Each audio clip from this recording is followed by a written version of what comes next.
Buddhism बढ़िया है कि भगवत गीता बढ़िया है? दोनों में से क्या ज्यादा बढ़िया है? आज इस वीडियो को देख करके आप समझ जाएंगे, इसलिए पूरा देखिएगा।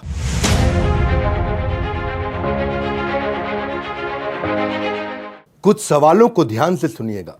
अगर भगवान ने हमें बनाया है तो वो हमें इतना दुख क्यों देते हैं? अगर उसी भगवान ने हम सबको बनाया है तो आपस में इतनी नफरत क्यों है? मैं तो एक अच्छा इंसान हूं, अच्छे लोगों के साथ बुरा क्यों होता है? एक दिन सबने संसार छोड़ के जाना है, तो किसी के जाने से फिर मुझे दुख क्यों होता है? ये सारे सवाल आज से 2500 साल पहले, अगर एग्जैक्ट कहूं तो 2600 साल पहले एक इंसान के मन में आए थे, जिनका जवाब ढूंढने के लिए उसने रातों रात अपना महल छोड़ दिया था। नमस्कार, विवेक बिंद्रा बोल रहा हूं, फाउंडर एंड सीईओ बड़ा बिजनेस.com। खड़ा होकर आ गया हूं एक के बाद एक, हर संडे को सुबह 8 बजे पावरफुल केस स्टडी लेके आ रहा हूं। और आज बात करेंगे श्री गौतम बुद्ध की, द फाउंडर ऑफ बुद्धिज्म। जिस समय गौतम बुद्ध बैठ करके मेडिटेशन करते थे, उस समय खूंखार से खूंखार जानवर, शेर, हाथी, चीता, हिरण आप आसपास आकर के बैठ जाते थे। वहीं जिराफ, जेबरा, मंकी, वुल्फ, जो भी जानवर हो वो आकर के बैठ जाते उनके मेडिटेशन के आसपास। ना उनको हार्म पहुंचाते थे, ना आपस में लड़ते थे। खतरनाक पशु भी। कल बुद्ध पूर्णिमा का दिन है, इसीलिए आज गौतम बुद्ध का स्मरण करने के लिए हम लोग आए हैं। वो निर्वाण जो गौतम बुद्ध ने प्राप्त किया, उनके साथ में आज मैं कुछ सुंदर कहानियां बताऊंगा। जीवन बदल देंगी, जीवन बदल देंगी आज ये कहानियां। लॉर्ड बुद्धा ये 9वें इनकारनेशन थे भगवान कृष्ण यानी कि भगवान विष्णु के। मत्स्य, वराह, कूर्म, वामन, नरसिंह, राम, बलराम, परशुराम, बुद्ध, कल्कि। बुद्ध मतलब 9th इनकारनेशन, कल्कि अभी आने हैं। तो आज हम बुद्धा की बात करेंगे, उनकी शुरुआतों के दिन की पहली कहानी, जिस कहानी का नाम है दुखालयम अशाश्वतम। क्या है कहानी? है महाराज शुद्धोदन, सम्राट शुद्धोदन और उनकी महारानी महामाया, इनके पुत्र थे गौतम बुद्ध। जब महारानी महामाया जन्म देने वाली थी एक बच्चे को, तो सोची कि मैं अपनी मां के घर जाती हूं। अपनी मां के घर जाने के लिए जब अपनी टीम के साथ अपने आसपास जो उनके सारथी थे उनको लेकर जा रहे थे, तो रास्ते में उनको प्रसव पीड़ा हुई। जिस स्थान पर प्रसव पीड़ा हुई उसको बोलते हैं लुम्बिनी। ये नेपाल में पड़ता है आज के समय में, पहले भारतवर्ष में था। लुम्बिनी में एक पेड़ के नीचे उन्होंने गौतम बुद्ध को जन्म दिया। आज भी वहां पे लगभग 12 लाख टूरिस्ट हर साल जाते हैं, फॉरेन टूरिस्ट पूरी दुनिया से, और खास तौर से इंडिया, थाईलैंड, श्रीलंका, चाइना। आज जब ये इनका जन्म हुआ तो किसी योगी ने उसी समय बता दिया था कि या तो ये महान संत बनेंगे या महान सम्राट बनेंगे। महाराज सम्राट शुद्धोदन ने जब बात सुनी तो उन्होंने सोचा कि ये महान सम्राट बनने चाहिए, संत नहीं। अगर संत बन गया तो मेरे आगे उत्तराधिकारी कौन होगा? और ये संत ना बन जाए, इसके मन में वैराग्य ना आ जाए, तो इसे सभी प्रकार के दुख, तकलीफों से, समस्याओं से दूर रखता हूं। जब ये कभी दुख देखेगा ही नहीं तो उसके मन में वैराग्य आएगा ही नहीं। तो उन्होंने उनको महल के अंदर, राजमहल के अंदर ही पालन पोषण किया। बहुत सुंदर अप्सरा जैसी खूबसूरत एक देवी के साथ उनका विवाह भी कर दिया। 19 साल की उम्र में उनका विवाह हो गया और ये कभी राजमहल से बाहर निकले नहीं। सारी सुख सुविधा, सारे फूड, क्लोथिंग, प्लेजर वहीं इनको मिल जाते थे। गौतम बुद्ध अभी घर पे सब ठीक चल रहा था, तो एक समय आया जब इनके पिता को कहीं ट्रैवल पर निकलना था। उस दिन अचानक ये भी अपनी कुछ टीम को बोले कि मुझको लेकर के शहर घुमा के लाओ। जब इनको शहर घुमाने लेके गए तो रास्ते में ये हैरान हो गए टूर में देख करके, एक आदमी अजीब सा बैठा हुआ। इन्होंने पूछा सारथी से, ये कौन है? बोला ये बूढ़ा आदमी है। बोला क्या हुआ, इसको देख के अजीब सा लग रहा है? बोले ये बूढ़ा आदमी है, हर इंसान को बूढ़ा होना है, एक दिन हर व्यक्ति बूढ़ा हो जाएगा। इनका रियलाइजेशन हुआ कि एक दिन मैं भी बूढ़ा हो जाऊंगा। आगे गए तो उन्होंने देखा कि एक आदमी करहा रहा है, सड़क पर लेटा हुआ है। उन्होंने पूछा क्या हुआ? बोले ये बीमार है। बोले बीमार क्या होता है? बोले बीमार, क्योंकि पहली बार निकले अपने राजमहल से बाहर, तो बोले बीमार मतलब जब बीमारी लग जाती है, हर आदमी को बीमारी लगेगी। उन्होंने पूछा मुझको भी लगेगी? बोला हाँ लगेगी। और आगे गए तो राम नाम सत्य है, इस प्रकार एक शव यात्रा जा रही थी। उन्होंने पूछा ये क्या हुआ? बोला किसी का देहांत हो गया है, इसकी मृत्यु हो गई है। उन्होंने बोला वो क्या होता है? बोला हर व्यक्ति का देहांत होता है, मृत्यु होती है। इन्होंने कहा क्या मेरी भी हो जाएगी? बोला आपकी भी होगी। उस दिन गौतम बुद्ध ने रियलाइज किया कि मैं यहां क्या कर रहा हूं, इन सब प्लेजर्स और नॉनसेंस में मैं कर क्या रहा हूं, मैं क्यों अपना समय बर्बाद कर रहा हूं। अगर हम सब ने जन्म, मृत्यु, जरा, व्याधि, ये चारों तकलीफें, यानी कि जन्म होना, उनकी डेथ होना, बीमारियां आना, बुढ़ापा आना, ये सबके साथ होगा। अगर तकलीफें, बुराइयां, परेशानियां सबके साथ आएंगी तो इसका मतलब क्या मैं यहां पे बैठ के आराम करता रहूं? यहां तो इसका अर्थ ये हुआ कि हमारे को जीवन मिला किसी हायर पर्पस के लिए। ये अपने आप को रोक नहीं पा रहे थे, छोड़ना चाहते थे, ये बाहर निकलना चाहते थे बहुत दिन से। वैसे तो योगी महात्मा ने पहले बता दिया था ये महान संत या महान सम्राट बनेंगे, तो उनके संत के लक्षण बाहर आने लगे। ये घर पे रह करके इनको स्ट्रगल होने लगा, ये पत्नी के साथ, इनको बच्चे के साथ में वो सुख नहीं मिल रहा था। ये इन सारे प्रश्नों का उत्तर ढूंढना चाहते थे, जो प्रश्न मैंने आपको बताए, जिसके लिए ये निकलना चाहते थे, नहीं निकल पा रहे थे। पर एक दिन रात को चोरी छिपे चोर की तरह चुपचाप उठे, पीछे मुड़ के नहीं देखे, निकल गए। पीछे मुड़ के नहीं देखे, क्योंकि उनको मालूम था पीछे मुड़ूंगा तो मेरे पुत्र का प्रेम और मेरी पत्नी, धर्म पत्नी जिनसे बहुत प्रेम करते थे, वो उनको वापस खींच लेगा। ये चुपचाप निकल गए। और भगवत गीता की लेसन, वो लर्निंग यहां पे क्या उन्होंने एस्टैब्लिश किया, भोग ऐश्वर्य प्रसक्ता नाम तया भृत चेतसाम व्यवसायत्मिका बुद्धि समाधो न विधीयति। जिस व्यक्ति की फोकस्ड बुद्धि नहीं है, समाधो न विधीयति, वो कभी भी समाधि में प्रवेश नहीं कर सकता। वो व्यक्ति जो भोग में और ऐश्वर्य में लगा है, तो उस दिन उन्होंने भोग और ऐश्वर्य त्याग दिया। इनका कहना था, भगवत गीता का 13वें अध्याय का 9वां श्लोक, जन्म मृत्यु जरा व्याधि दुख दोषानुदर्शनम अनुदर्शनम अनुदर्शनम। इन्होंने सारे दुखों को, उसका अनुदर्शन, उसका दर्शन किया, उसको समझा, उसको पहचाना कि इस जीवन के अंदर जन्म मृत्यु जरा व्याधि, ये बहुत बड़े बड़े दुख हैं। अब ये निकल पड़े अपनी आध्यात्मिकता की खोज की यात्रा में। कई महीने साल बीत गए। आपको एक कहानी सुनाता हूं। एक आउटकास्ट वुमेन, जिसको बोलते हैं अछूत साधारण समाज के अंदर, वो रास्ते में एक मटका लेकर के ठंडा शीतल जल चलते चली जा रही थी। धूप का दिन था, बहुत गर्मी थी। भगवान बुद्ध ने उसको रोका, कहा कि क्या तुम मुझे थोड़ा जल पिला सकती हो? बोली, ब्राह्मण मुझसे जल मत मांगिए, क्योंकि ये योर होलीनेस, मैं कंटामिनेटेड हूं, मैं दूषित हूं। उन्होंने पूछा, बोल के दूषित कैसे हो? बोले, क्योंकि मैं आउटकास्ट हूं, मैं लो कास्ट हूं, मैं नीची जाति की हूं। इन्होंने कहा, मैंने पानी मांगा है, तुम्हारी जाति को नहीं मांगा है, जाति नहीं पूछी तुम्हारी। वो बोले, हे ब्राह्मण, लेकिन मैं तो आउटकास्ट हूं। तो वहीं गौतम बुद्ध ने जवाब दिया, वो इंसान जो खुंदक खाता है, गुस्सा खाता है, लालची है, ईर्ष्या रखता है, द्वेष रखता है, बेशर्म है, जिसमें बुराइयां हैं, बेईमान है, पाखंडी है, वो नीची जाति का है। जाति जिसमें जन्म हुआ वो डिफाइन नहीं करती। और यही lesson Buddhism and Bhagavad Gita आज जो बात कर रहे हैं, चातुर्वर्ण्यम मया सृष्टम गुण कर्म विभागश, गुण कर्म विभागश, कि जो वर्ण है आपका वो गुण और कर्म पे विभाजित है। आपके क्या गुण आप डिस्प्ले कर रहे हैं और कैसे कर्म है आपके, ये जन्म विभागश नहीं है, ये गुण कर्म विभागश।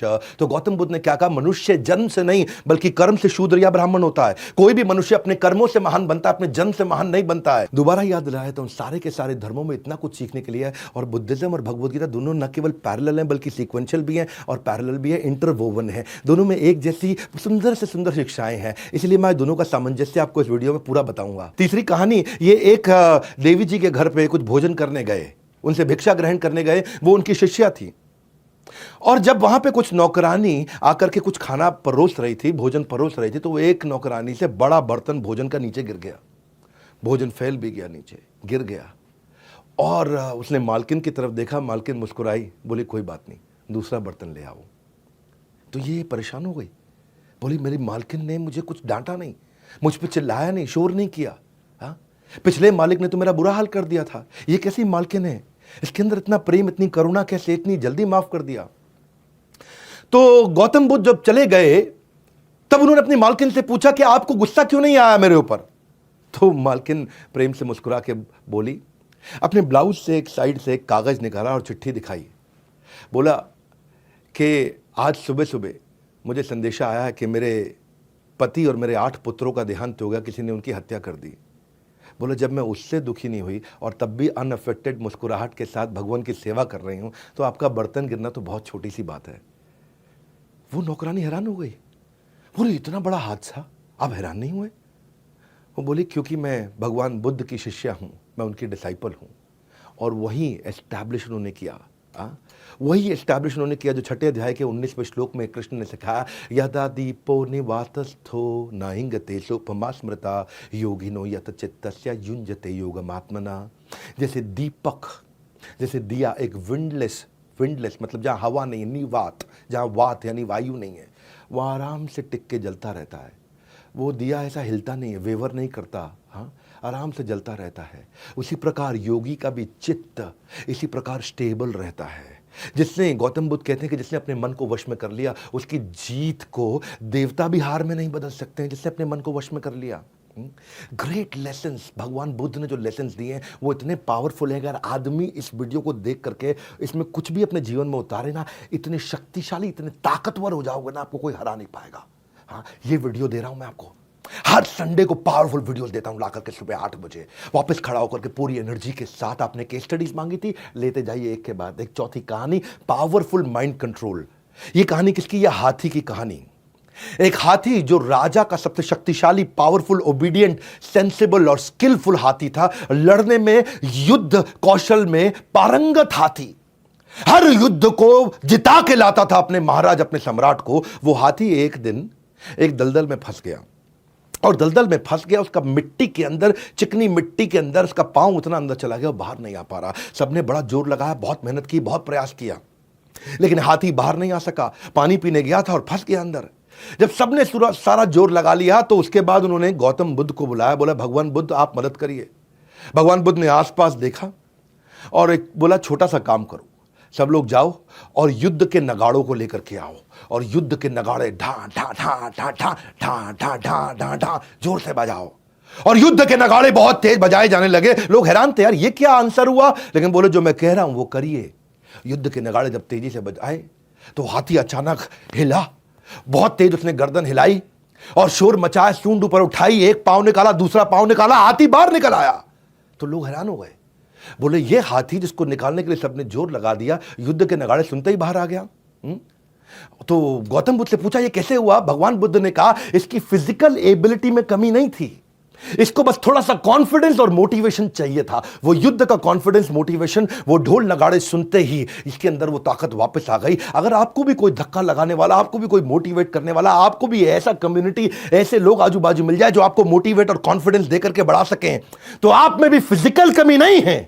अर्जुन के अंदर भी फिजिकल कमी नहीं थी, मेंटल कमी थी, जो कृष्ण ने उनको देकर के मोटिवेट किया। ऐसे लोगों के आसपास अपने आप को सराउंड कर लो। कृष्ण क्या कहते हैं? क्लैब्यम मास्म गमा पार्था नैतत्व उपपद्यते शूद्रम हृदय दौर्बल्यम त्यक्त्वा उत्तिष्ठ परंतप। खड़ा हो जाओ अर्जुन, उत्तिष्ठ। कैसे तुम्हारे अंदर इतनी दुर्बलता आ गई अर्जुन? ऐसा कोई आसपास आपको कॉन्फिडेंस, मोटिवेशन देने वाला चाहिए। हतो वा प्राप्स्यसि स्वर्गम जित्वा भोक्ष्यसे महिम तस्मादुत्तिष्ठ। कौन थे? युद्धाय कृत निश्चय। दूसरे अध्याय का 37वां श्लोक। कृष्ण क्या कहते हैं कि हतो वा प्राप्स्यसि स्वर्गम, अगर तुम्हारी हत्या भी हो गई, हतो वा प्राप्स्यसि, तुम स्वर्ग को प्राप्त कर जाओगे, क्योंकि तुम अपना धर्म का पालन कर रहे हो।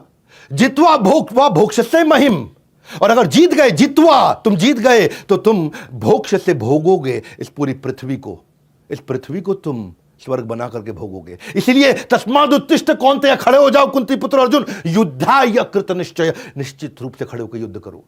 कि अर्जुन अगर तू हारा तो तू स्वर्ग में जाएगा, लेकिन अगर तू जीत गया तो तू धरती को स्वर्ग बनाएगा। तेरी तो दोनों के दोनों सिचुएशन में जीत है अर्जुन। इतना सा कॉन्फिडेंस, क्या बोले आपको भगवान बुद्ध? थोड़ा सा कॉन्फिडेंस देने वाला आजू बाजू आपको चाहिए, कोई ऐसा चाहिए, कोई आपके आजू बाजू ऐसे लोगों को सराउंड कर लो जो आपको इंस्पायर, मोटिवेट का और बस कॉन्फिडेंस दें और आप आगे निकल जाएं। मैंने इसीलिए ना बड़ी फोकस्ड कम्युनिटी ऐप बनाई है। फोकस्ड कम्युनिटी, सब कुछ फ्री है, फ्री में दे रहा हूं मैं आप लोगों को। जिसने बड़ा बिजनेस ऐप डाउनलोड नहीं किया ना, आज डाउनलोड कर लो। क्यों? सबके सब इधर उधर फालतू कंटेंट कंज्यूम कर रहे हैं, गाना बजाना सब चल रहा है। उन गाने बजाने को छोड़ करके एक ऐसी प्रोडक्टिव ऐप बना दी है जहां पे लाखों लोग एक दूसरे को आकर के कॉन्फिडेंस दे रहे हैं, वही जो भगवान बुद्ध ने कहा, मोटिवेशन दे रहे हैं ताकि लोग प्रोडक्टिव हो सके, पावरफुल हो सके। फेसबुक, इंस्टा, स्नैपचैट ये आपका जीवन खराब कर देगा। क्योंकि सच तो ये है कि आप इस देश के, आप अपने परिवार के, आप अपने माँ बाप के भविष्य हो। और एंटरप्रेन्योरशिप के आपको नए रास्ते चाहिए, वो मोटिवेशन, वो कॉन्फिडेंस चाहिए जो आप गोल से कभी ना भटको। वही नेक्स्ट न्यू बेटर आइडियाज देने के लिए।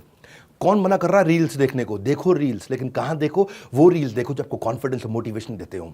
इसी के लिए मैंने ऐप बनाई है, सबके लिए फ्री ऑफ कॉस्ट है, एकदम फ्री। ना आज पैसा ले रहे हैं, ना कल पैसा लेंगे, और लाखों लोग आके एक दूसरे की वहां मदद कर रहे हैं। और ये बड़ा बिजनेस कम्युनिटी की ऐप आप अपने सारे दोस्तों को बताइए, डाउनलोड करिए। वीडियो खत्म होता ही ना एक काम जरूर कर लेना, ऐप डाउनलोड करके अपना प्रोफाइल बना लेना। ऐसी रील्स मिलेंगी जो कहीं नहीं मिलेंगी लगातार आपको। इररिलेवेंट कंटेंट है ही नहीं। 5वीं कहानी, जब भगवान बुद्ध ने एक इंसान को माफ करने के लिए मना कर दिया। क्या कहानी थी? किसी को माफ करने के लिए मना करेंगे भगवान बुद्ध? किया था। क्यों किया था? एक बहुत अमीर बिजनेसमैन था, एक बार की बात बता रहा हूं आपको, बहुत अमीर बिजनेसमैन। और एक दिन वो शाम को घर जल्दी आ गया तो उन्होंने देखा कि उनकी धर्म पत्नी भगवान बुद्ध को कुछ खाना खिला रही है, भोजन करा रही है। वो बिजनेसमैन खुंदक में आया, बोला बेशर्म साधु, एबल्ड बॉडी है तुम्हारी, ताकतवर हो, शरीर से हट्टे कट्टे हो, कुछ करते क्यों नहीं? अपना राज्य साम्राज्य छोड़ करके आज भिक्षा मांग रहे हो, किसी काम के आदमी नहीं हो तुम। भगवान बुद्ध मुस्कुराए और आगे चलने लगे। जब चलने लगे तो उस आदमी को और खुंदक आ गए, और खुंदक, क्योंकि उसको ना मतलब बिल्कुल मतलब ये ऐसे समझ लो जैसे it added like a fuel, आग के अंदर घी डालने का काम किया भगवान की मुस्कुराहट ने। जब उसको और खुंदक आ गई, और खुंदक आई तो वो आदमी आगे आया और भगवान बुद्ध के मुंह पे थूक दिया। जब भगवान बुद्ध के मुंह पे वो थूक दिया, भगवान बुद्ध ने उसकी थूक को साफ किया, फिर मुस्कुराए और आगे चल पड़े। वो आदमी इतना डिस्टर्ब हो गया, इतना परेशान हो गया कि कोई रिएक्शन नहीं। पहले गाली बकी तो कुछ नहीं कहा, जब थूक दिया तो कुछ नहीं कहा, मुस्कुरा के आगे चले गए। वो आदमी सारी रात सो नहीं पाया। उनकी धर्मपत्नी ने कहा ये सबसे बड़े संत हैं, तुमने गलत किया। वो सारी रात सो नहीं पाया, भगवान बुद्ध से माफी मांगने गया। और अगले दिन जब भगवान बुद्ध की सभा के अंदर जाकर के सबके सामने उसने माफी मांगी, बोले मुझे माफ कर दीजिए, मुझसे कल गलती हो गई। तो भगवान बुद्ध ने कहा मैं तो आपको माफ नहीं कर सकता, मैं कैसे माफ करूं आपको, मैं माफ नहीं कर सकता आपको।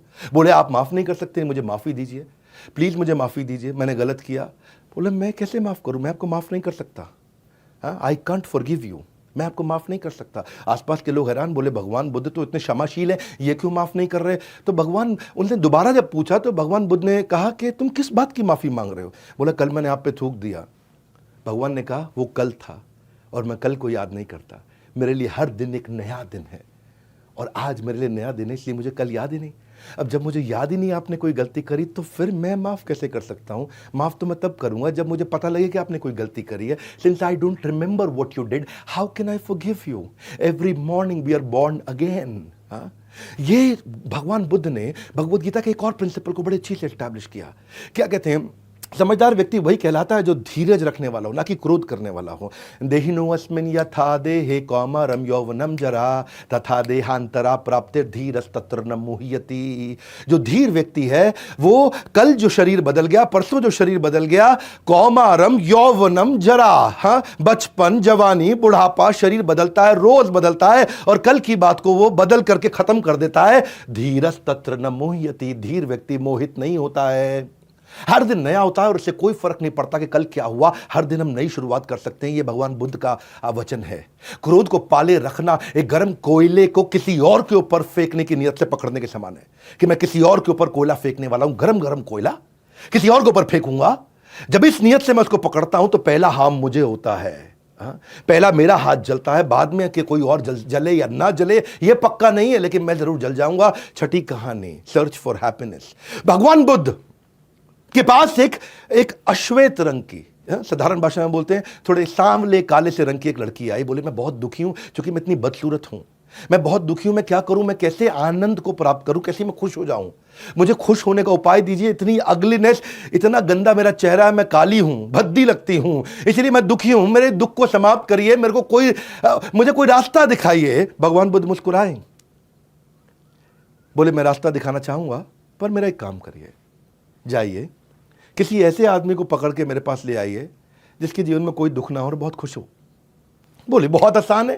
बोले कैसे आसान? मैं अपने किसान जिसके यहां काम करती हूं उसके पास जाती हूं, क्योंकि काम मैं करती हूं और कमाता वो है। तो वो किसान के पास गई, बोली मालिक कल भगवान बुद्ध के पास जाना है क्योंकि मुझे कैसे ऐसे व्यक्ति को मिलाना है जो हमेशा खुश रहा हो, जिसके जीवन में कोई दुख ना हो। तो मालिक कल आप मेरे साथ चलिए। तो किसान ने बोला कि भाई मैं तो खुद ही बहुत दुखी हूं, मैं कैसे चलूंगा, मैं आपको डिसअपॉइंट नहीं करना चाहता। बोले मालिक आपके पास तो जमीन है, पैसा है, खाना है, आप कैसे खुद दुखी हैं। तो किसान ने जवाब दिया कि मेरे पास जमीन है, खाना है, पैसा है, लेकिन ये सब कुछ मैं जमींदार को दे देता हूं। जमींदार मुझसे ले जाता है, उसको किसानी करनी भी नहीं पड़ती, उसको खेती करनी भी नहीं पड़ती, और वो कमा लेता है। वो हमसे ज्यादा कमाता, हमसे ज्यादा सुखी है, हम तो उसी के लिए काम कर रहे हैं। तो बोली ओके नो प्रॉब्लम, मैं जमींदार के पास चली जाती हूँ, वो ज्यादा सुखी है। तो जमींदार के पास जाती है और बोलती है कि भगवान आप मेरे साथ चलिए, मुझे भगवान बुद्ध के पास जाना है, किसी ऐसे व्यक्ति से मिलाना जिसके जीवन में कोई दुख ना हो। जमींदार हैरान हो गया, बोले मैं तो सबसे ज्यादा दुखी हूं। बोले आप कैसे दुखी हैं, आपके पास तो इतना पैसा, इतना रिस्पेक्ट, इतना सम्मान है। बोले मुझे दुख है और परेशानी है और टेंशन है, चोरों की, लुटेरों की, डकैतों की, हर समय मुझ पर नजर रखते हैं, रात को मैं ढंग से सो नहीं पाता। तो बोले फिर कौन है सुखी व्यक्ति। बोले असली सुखी जो मिनिस्टर है ना राजा के, वो सबसे ज्यादा सुखी हैं। उन्हें क्या करना है, वो तो हमको दंड देते हैं, हमसे टैक्स लेते हैं, हमसे सब वसूलते हैं और आराम से राजपाट का सुख भोग रहे हैं। कहती है कोई बात नहीं, मिनिस्टर के पास जाती हूँ। जब मिनिस्टर के पास जाती तो वहां भी यही उत्तर मिलता है उसको कि मुझ पे तो जनता का गुस्सा फूटता है, युद्ध का परिणाम मुझे सब झेलना पड़ता है, इतनी तकलीफें जो राजा बोलते हैं करना पड़ता है, कोई छुट्टी नहीं मिलती, 365 दिन काम करना पड़ता है, मैं राजा के साथ जुड़ा हूं लेकिन सारी तकलीफें मुझे को झेलनी पड़ती हैं। तो उसको समझ में आया कि ओ राजा राजा को कोई इंस्ट्रक्शन नहीं देता, राजा सबको इंस्ट्रक्शन देता है। तो वो सुखी होगा। जब वो राजा के पास गई तो राजा का भी वही हाल। राजा बोला नहीं नहीं मैं तो बहुत परेशान हूं। बोले तुम क्यों परेशान हो? बोले मेरे दुश्मन मेरे ही घर में रहते हैं, कब कौन मुझे मार दे पता नहीं, ना मैं सो पाता हूं ना पीस ऑफ माइंड है। हाँ? मैं तो इतना परेशान रहता हूं कि मैं कहीं अकेले भी नहीं जा सकता, मेरे साथ में इतने लोग जाने पड़ते हैं और कभी कभी मन करता है कि मैं भी अकेले में बाजार जाऊं, कुछ खाऊं पीऊं, लेकिन इतने लोगों के साथ जाना पड़ता है क्योंकि हर समय टेंशन में रहता हूं। तो वो भगवान बुद्ध के पास गई, उसने सारी कहानी सुनाई, ऐसा ऐसा हुआ। हाँ, किसान के पास गई, जमींदार के पास गई, मिनिस्टर के पास गई, राजा के पास गई। तो भगवान ने बताया उनको कि यही असल में लेसन है कि आपको जो सुख मिलेगा वो कहाँ से मिलता है? सुसुखम कर्तुम अव्ययम। असली सुख कब मिलता है? जब राज विद्या राजगुह्यम पवित्रम इदम उत्तमम। जब आपको राज विद्या, वो सीक्रेट विद्या, वो ज्ञान आपके अंदर प्रज्वलित होता है। खुशी पाने के लिए खुद प्रयत्न करें, दूसरों पर निर्भर ना रहें। जो मनुष्य लगातार शिकायत करते रहते हैं वो कभी खुशी नहीं रह सकते। तो पवित्रमिदम उत्तमम सुसुखम कर्तुम अव्ययम, कि इतना सुख जो कभी समाप्त नहीं होगा। ये सुख बाहर नहीं मिलता, ये भीतर है, आपके अंदर है। सातवीं कहानी, ये कहानी वो है जब भगवान एक वैश्या के घर यानी कि एक प्रोस्टिट्यूट के घर जाते हैं। भगवान के साथ में हमेशा 2000-3000 साधु संत यानी कि मॉन्क्स उनके साथ चला करते थे। जब वो उनके साथ चलते थे तो उनका नियम था कि कहीं पे भी किसी भी गांव में 3 दिन से ज़्यादा नहीं रहे, ताकि वहाँ के लोगों के ऊपर खाने का व्यवस्था का कोई बोझ ना पड़े। तो नए नए गांव जाते थे। वे एक गांव में पहुँचे तो वहाँ एक बहुत सुंदर, बला की सुंदर, इतनी खूबसूरत एक स्त्री ने उनका स्वागत किया जिसका नाम था आम्रपाली। आम्रपाली ने उनको बोला कि आप मेरे घर पर भिक्षा स्वीकार करने के लिए आए, मैं आपको भोजन खिलाना चाहती हूँ। और जब आम्रपाली की बात हुई तो सारे गांव वाले थोड़ा अचानक एक दूसरे का मुंह देखने लगे। तो पूछा क्या हुआ? बोला भगवान वो तो वैश्या है, वो प्रोस्टिट्यूट है, उसके घर जाएंगे तो बिल्कुल अशुभ हो जाएगा, आपकी भक्ति का विनाश हो जाएगा। तो भगवान ने कहा नहीं, क्यों इनऑस्पिशियस है, क्यों विनाश होगा? उसने इतने प्रेम से बुलाया है, मैं उसका भोजन स्वीकार करूंगा। मैं उसके लव एंड अफेक्शन को स्वीकार करना चाहता हूं, मुझे उसके शरीर को थोड़ी स्वीकार करना है। हाँ, वो उसने मुझे तो वो चले गए वैश्या के घर पे और लोग इधर उधर देखने लगे। बोले लगता है भगवान की भक्ति समाप्त हो गई यहीं, लगता है गौतम बुद्ध का पतन हो गया है। गौतम बुद्ध गए उनके घर पे तो उसने उनको नए वस्त्र दिए, बारिश में भीगे हुए थे, नए वस्त्र दिए, उनको एक नया स्थान दिया जहाँ वो बैठे, उनको 56 भोग, उनको अच्छे से भोजन खिलाया और खिलाने के बाद उनको कहा कि भगवान आप यहीं आराम करें। वैश्या भी पास में जाकर के दूसरी तरफ जाकर के सो गई। पूरा का पूरा गांव परेशान हो गया कि वैश्या के घर पे जाकर के भगवान सोए, एक प्रोस्टिट्यूट के घर पे। उनके घर के अंदर रात वहीं बिताई है। तो सब भ्रष्ट हो गया, सब समाप्त हो गया। पूरा गांव सुबह सुबह इकट्ठा हो गया दरवाजे के बाहर ये देखने के लिए कि भगवान जब बाहर आएंगे निकल करके और वैश्या बाहर आएगी तो उनकी क्या अवस्था होगी, उस अवस्था को देखना चाहते हैं। और वो जब सुबह हुई और दरवाज़ा खुला तो दोनों भगवान और वही वैश्य आम्रपाली प्रोस्टिट्यूट दोनों दरवाजे से बाहर निकले। और जब बाहर निकले तो सब हक्के बक्के रह गए देख के। हक्के बक्के इसलिए रह गए क्योंकि वैश्या जो कपड़े पहनती थी वो थे ही नहीं। वैश्या ने उस समय गेरुए वस्त्र, सैफरन क्लोथ धारण कर लिए और उस दिन हेड शेव करके वो भिक्षु बन गई। और भगवान ने क्या उत्तर दिया कि my ways are more powerful than her. उस वैश्य ने अपना जितना भी धन एकत्रित किया था सब कुछ भगवान को दान कर दिया ताकि एक बौद्ध मठ बनाया जा सके। और क्या भगवत गीता का प्रिंसिपल यहां स्टैब्लिश किया कि ज्ञान विज्ञान तृप्तात्मा कूटस्थो विजितेंद्रिय युक्त इच्छुते योगी समलोष्ट शम कांचना। कि जो व्यक्ति ज्ञान के साथ में विवेक से संतुष्ट रहता है वो सभी परिस्थितियों में अविचलित रहता है, उसको कोई वैश्या विचलित नहीं कर सकती है। वो धूल पत्थर और सोने और कंकड़ को एक समान देखते हैं। धूल पत्थर सोने और कंकड़ को, यानी कि पत्थर भी हो या गोल्ड भी हो, उसको एक समान देखते हैं। अज्ञानी आदमी, भगवान कहते हैं कि अज्ञानी आदमी एक बैल के समान है। वो ज्ञान में नहीं बड़ा होता है, वो आकार में बड़ा होता है। बैल केवल आकार में बड़ा होता है। तो भगवान ने बाहर निकल करके उस झोपड़ी से वैश्या के क्या उत्तर दिया कि my purification is more powerful than her contamination. और क्या कहा कि मुझे इस वैश्या के अतीत से कोई मतलब नहीं, उसका वर्तमान और भविष्य को उसे अपने मन के अंदर नियंत्रित करके रखना है। ज्ञानी लोगों की संगत से जीवन व्यर्थ होने से बच जाता है। और बाकी लोगों के लिए उन्होंने क्या कहा कि शक एक लाइलाज बीमारी है। शक एक लाइलाज बीमारी है जो आपको दीमक की तरह समाप्त कर सकती है। 8वीं कथा के ऊपर चलते हैं, कोलैबोरेट नॉट कंपीट। एक व्यक्ति भगवान की शरण में आया, बोला मैं बहुत परेशान हूं। भगवान ने कहा क्यों परेशान हूं? बोले महात्मा बुद्ध, मैं बड़ा व्यापारी हुआ करता था, मेरा सारा व्यापार डूब गया। बोले क्या हुआ? बोला मेरा दोस्त था बचपन का, वो बहुत गरीबी में था, गुर्बत में था, परेशानी में था, मैंने उसकी परेशानी में उसकी मदद करी और इतनी मदद करी कि आज वो बड़ा व्यापारी हो गया और रोज बढ़ता चला जा रहा है, इतना बड़ा व्यापारी हो गया और मैं रोज गरीब होते चला जा रहा हूं, पूरी तरह बर्बाद हो गया। मैं रोज उसको देखता हूं कि वो और आज आगे बढ़ गया और रोज अपने आप को देखता हूं कि मैं और नीचे गिरा, उसको देखता हूं वो और आगे बढ़ा, फिर देखता हूं वो और आगे बढ़ा और भगवान वो इतना बड़ा हो गया और मैं बिल्कुल बर्बाद हो गया। तो गौतम बुद्ध ने उनसे कहा कि तुमने उससे जाके मदद मांगी? बोला नहीं, मैं मदद मांग के अपने आप को छोटा नहीं करना चाहता। भगवान ने कहा एक ही गलती है तुम्हारी, उसकी सबसे बड़ी अचीवमेंट है कि उसने अपनी ग्रोथ पे फोकस किया और तुम्हारा सबसे बड़ा फेलियर है कि तुमने भी उसी की ग्रोथ पे फोकस किया। वो अपनी ग्रोथ पे फोकस करता रहा और तुम उसी की ग्रोथ पे फोकस करते रहे, वो उसका सक्सेस बना, ये तुम्हारा फेलियर बन गया। इंसान अपने दुख से इतना दुखी नहीं है जितना दूसरे की खुशी से दुखी है। जब इंसान दूसरे को खुश देख करके drop your ego and ask for help हो गया, उसने हेल्प तो लिया। भगवान ने भगवद गीता का एक और प्रिंसिपल एस्टैब्लिश किया, दंभो दर्पो अभिमानश्च क्रोध पारुष्यमेव च अज्ञानम चाभिजातस्य पार्थ संपदमासुरीम।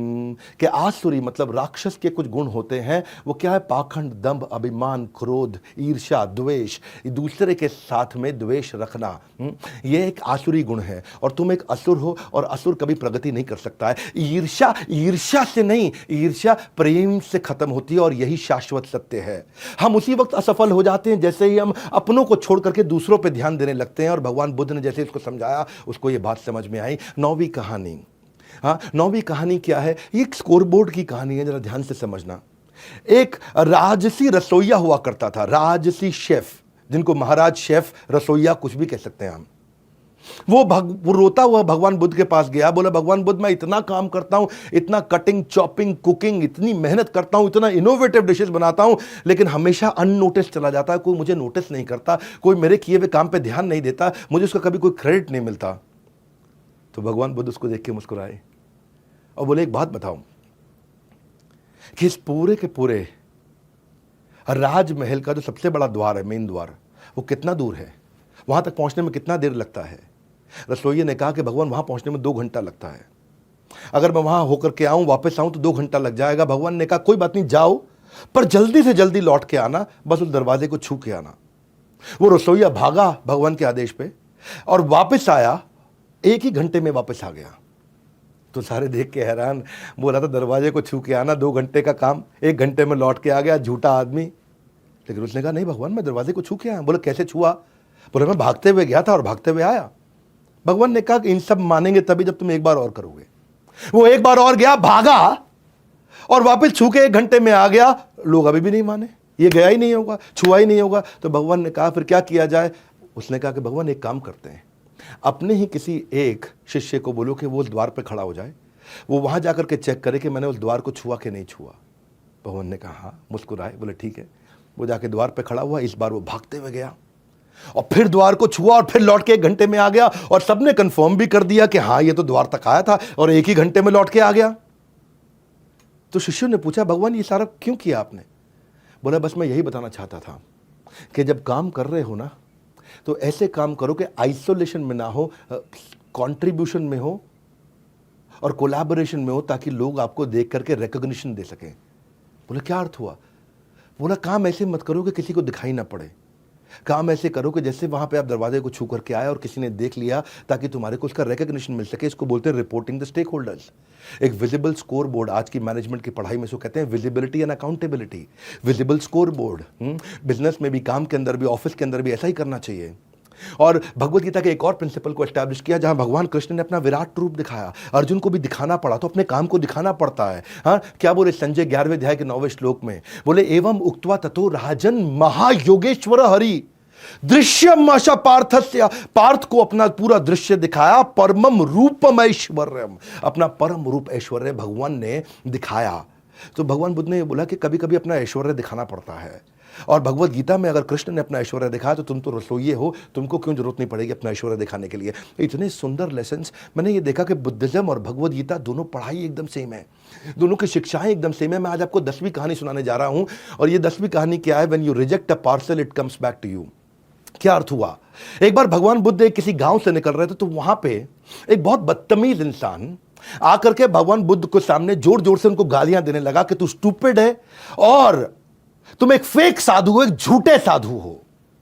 सारे गांव के सामने जोर जोर से चिल्लाने लगा, बुरा भला बोलने लगा। इतना बुरा भला बोला तो भगवान बुद्ध को कोई असर नहीं पड़ा, वो ऐसे मुस्कुराते रहे और आगे चल पड़े। सारे गांव वालों ने पूछा, इसने आपको इतना बुरा भला बोला, आपको बुरा नहीं लगा? आपने कुछ जवाब नहीं दिया, आपको कुछ तो कहना चाहिए था। तो भगवान बुद्ध ने उनसे पूछा कि अगर आप किसी के घर में कोई चिट्ठी भेजोगे, एक पार्सल भेजोगे, अगर वो पार्सल को रिसीव नहीं करता किसी कारणवश, तो उस पार्सल का, उस चिट्ठी का क्या होगा? तो गांव वालों ने बोला, वो चिट्ठी पार्सल भेजने वाले के पास वापस आ जाएगा। तो भगवान ने कहा, यही तो मैं भी कर रहा हूं। हाँ, जो उसने मुझे गाली दी, बुरा भला बोला, अगर मैंने स्वीकार नहीं किया तो वापस उसके पास चला गया। इसको बोलते हैं back to the sender, sender के पास वापस चला गया। हाँ, क्योंकि मैंने तो उसको स्वीकार ही नहीं किया। जितात्मन प्रशांतस्य परमात्मा समाहित शीत उष्ण सुख दुखेशु तथा मान अपमानियो। कि जिसने मन को जीत लिया है, जित आत्मन, जिसने मन को जीत लिया है, प्रशांतस्य, वो इतना शांत हो जाएगा। परमात्मा समाहिता, परमात्मा तो उसको पहले ही मिल गए हैं। शीत उष्ण, सर्दी गर्मी, सुख दुख, मान अपमान, इन 6 परिस्थितियों के अंदर वो हमेशा स्टेबल रहेगा। तो जितना देर, देखिए मेरी बात सुनिए, हमेशा याद रखें कि क्रोध करना अपने मन में एक बड़े बोझ को रखने के समान है।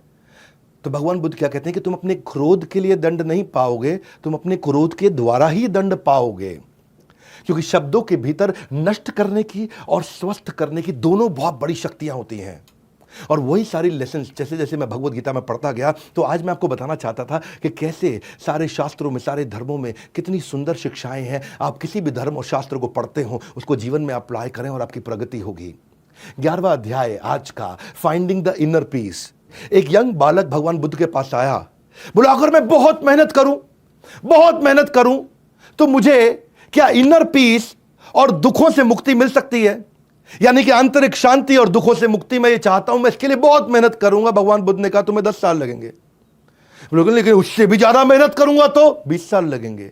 अच्छा, 3 गुना ज्यादा मेहनत करूंगा तो 30 साल लगेंगे। वो लड़का परेशान हो गया, बोला जितना कहता हूं मेहनत करूंगा, भगवान कहते हैं और ज्यादा समय लगेगा। परेशान हो गया, डिसअपॉइंट हो गया। उन्होंने पूछा ऐसा क्यों? तो भगवान ने उत्तर दिया, happiness is not outside in, it is inside out. यह आपके ज्ञान के साथ अंदर से आती है। श्रद्धावान लभते ज्ञानम तत्पर सत्येंद्रिया ज्ञान लब्ध्वा पराम शांतिम अधिरेणाधिगच्छति। कि जिस व्यक्ति के अंदर ये ज्ञान आ जाता है, हाँ, जो अपने मन को कंट्रोल कर सकता है डिवाइन नॉलेज के साथ, वो एवर लास्टिंग सुप्रीम पीस को अपने आप हासिल कर लेगा। शांतिम अधिगच्छति, वो इस शांति को, गच्छति मतलब प्राप्त करने के लिए निकल चुका होगा, उसे कभी तकलीफ नहीं आती। और जहां तक रही बात दुखों की, तो दुखों के लिए भगवान ने कहा है युक्त आहार, युक्त विहार, युक्त चेष्टा, युक्त स्वप्ना, युक्त अवबोधस्य योगो भवति दुःखः। ये सारे दुख समाप्त हो जाएंगे जब आदमी रेगुलेट हो जाएगा। रेगुलेट तरीके से सोएगा, रेगुलेट तरीके से कर्म करेगा, रेगुलेट तरीके से खाएगा। ज्यादा खाएगा तो भी दुख, कम खाएगा तो भी दुख। ज्यादा सोएगा तो भी दुख, कम सोएगा तो भी दुख। ज्यादा प्रयास करेगा तो भी दुख, कम प्रयास करेगा तो भी दुख। हाँ, और जो व्यक्ति थोड़े में खुश रहता है वो सबसे ज्यादा अधिक खुश रहता है। तो भगवान ने कई तरह से भगवत गीता के सारे प्रिंसिपल्स को एस्टैब्लिश करते चले गए। और आज की आखिरी कहानी, डिड वर्सेस डू। एक गांव के अंदर से जब भगवान निकले तो वहां कुछ अमीर लोग आए, बहुत अमीर लोग, वहां के राजा, बड़े बड़े व्यापारी आए, बड़े बड़े गिफ्ट लेकर के। इतने बड़े बड़े गिफ्ट लेकर के आए और भगवान उन गिफ्ट को रिसीव करते और अपने शिष्य को बोलते, डिसाइपल को बोलते कि इसको साइड में रख दो। और गिफ्ट रिसीव करते, डिसाइपल को बोलते साइड में रख दो। सबके सब गिफ्ट दिए जा रहे थे और भगवान इसको साइड में रखते चले जा रहे थे। तो वहीं उन्होंने देखा कि एक बूढ़ी गरीब औरत पेड़ के पीछे छुपी हुई है और छुप छुप करके भगवान को देख रही है, छुप छुप करके भगवान को देख रही है। तो उन्होंने बुलाया, आप बाहर आओ। और बाहर आए। जैसे ही बूढ़ी औरत आई तो उन्होंने कहा कि भगवान मैं आपके सामने इसलिए नहीं आ पा रही क्योंकि मेरे पास आपको देने के लिए गिफ्ट नहीं है। और आधा खाया हुआ सेब था, उसने तुरंत वही भगवान को पकड़ा दिया और भगवान मुस्कुराए। उन्होंने से आधे खाए हुए झूठे सेब को उठाया और खाना शुरू कर दिया। सारे शिष्य बोले कि भगवान इतने बड़े बड़े गिफ्ट आए, आपने वो रिसीव किए नहीं, साइड में रख दिए। इसने झूठा आधा खाया हुआ सेब, उसको आपने खा लिया। तो भगवान ने उत्तर दिया, बड़ा सरल से मेरी बात को समझो, सरलता से। भावग्राही जनार्दन, कि मैं भाव को ग्रहण करता हूँ। और भगवान ने क्या कहा वहाँ पे? उन्होंने कहा कि जितने भी राजा महाराजा और बड़े बड़े सेठ आए थे, they are giving me 1/10 of their capacity. और ये जो बूढ़ी औरत आई थी, she is giving me 100% of her capacity. तो उन्होंने पूछा इसका क्या अर्थ हुआ? बोले ये बड़े सेठ, इनके पास बहुत कुछ था देने के लिए, 90% छुपा लिया, 10% दिया। और ये बूढ़ी औरत, इसके पास केवल आधा सेब था, उसके पास कुछ भी नहीं था खाने के लिए, वही 100% था, उसने वही सब कुछ अपना मुझको दे दिया और ये चिंता भी नहीं करी कि आज वो कैसे खाएगी। तो आप कितना कर सकते थे, उसमें से कितना किया। एक आदमी की कैपेसिटी बढ़ाने के लिए भगवान ने ऐसे ऐसे प्रिंसिपल्स बताए हैं। हाँ, और इसीलिए भगवान क्या कहते हैं कि भगवान बुद्ध कहते हैं कि सबको समान दृष्टि से देखना चाहिए। 5वें अध्याय का 18वां श्लोक, विद्या विनय संपन्ने ब्राह्मणे गवि हस्तिनी शुनि चैव स्वपाके च पंडिता समदर्शिना। कि एक पंडित व्यक्ति ब्राह्मण को, गाय को, हाथी को, कुत्ते को मार के खाने वाले को, इन पांचों को एक ही दृष्टि से देखते हैं। पंडिता समदर्शिना। असली खुशी सब कुछ प्राप्त कर लेने में नहीं है, असली खुशी सब कुछ दे देने में है। और भगवान समान दृष्टि से सबको देखते थे। और फिर इस समय आया कि भगवान ने अपनी लीलाओं को समाप्त किया। मैं आज कम से कम 108 कथाएं बता सकता था, 12 कथाओं पे ही वीडियो बहुत लंबा हो गया है। इस संसार में सत्य के अलावा सभी का अंत होना तय है। और भगवान ने भी अपनी लीला को अंत करने का समय निर्धारित किया जब भगवान समाधि में जाने वाले थे। गौतम बुद्ध, बताया जाता है कि इसी बुद्ध पूर्णिमा के दिन उनका जन्म हुआ और इसी बुद्ध पूर्णिमा के दिन उनका अवतार और उनका तिरुभाव, यानी कि वो चले गए संसार से। और उस समय वो आधा लेटा हुआ पोज, आपने भगवान बुद्ध की कई ब्यूटीफुल मूर्तियां देखी होंगी, उनके डिटेल्स देखी होंगे जिसमें वो आधे लेटे हुए हैं ऐसा हाथ रख करके। वो उसको बहुत सेक्रेड माना जाता है बुद्धिज्म धर्म के अंदर, जब वो आधे लेटे हुए और अपनी बाकी की बची हुई डायरेक्शंस दे रहे थे कि इस धर्म को आगे कैसे लेके जाएंगे। और उसी समय उन्होंने 6 टीचिंग्स दी कि किसी की हत्या नहीं करना, किसी का कुछ चुराना नहीं, इंद्रिय तृप्ति को त्याग दो, किसी को दुख नहीं पहुंचाना, कभी नशा नहीं करना और किसी को रिश्वत देना लेना नहीं। 3 उन्होंने नोबल ट्रूथ दिए। क्या बोला कि दुख आएगा ही आएगा और दुख का कारण इच्छाएं हैं, और जिस दिन इच्छा समाप्त हो जाएगी दुख समाप्त हो जाएगा। 3 बातें, बहुत सुंदर बातें, बहुत सुंदर ज्ञान दिया उन्होंने कि दुख अपरिहार्य, अनअवॉइडेबल, आएगा ही आएगा और इच्छाएं दुख का कारण है। जिस दिन इच्छा समाप्त हो गई दुख भी समाप्त हो जाएंगे। ब्यूटीफुल लर्निंग्स, ये अपने सारे बच्चों को दिखाइएगा इस वीडियो को। बुद्धिज्म में आज 520 फॉलोअर है पूरी दुनिया के अंदर, लगभग 7% पॉपुलेशन। बुद्धिज्म में कोई होली किताब नहीं है जैसे कि बाइबल है, कुरान है या भगवत गीता है, ऐसी कोई किताब नहीं है, पर उनकी टीचिंग्स हैं। आज चाइना के अंदर 18% लोग बुद्धिस्ट हैं। आज आप देखेंगे थाईलैंड के अंदर 93% लोग बुद्धिस्ट हैं और जापान के अंदर सबसे ज्यादा 67% लोग बुद्धिस्ट हैं। वैसे BR Ambedkar, tiger would, Steve jobs और रिचर्ड गियर भी बुद्धिस्ट बन गए थे आगे चल के।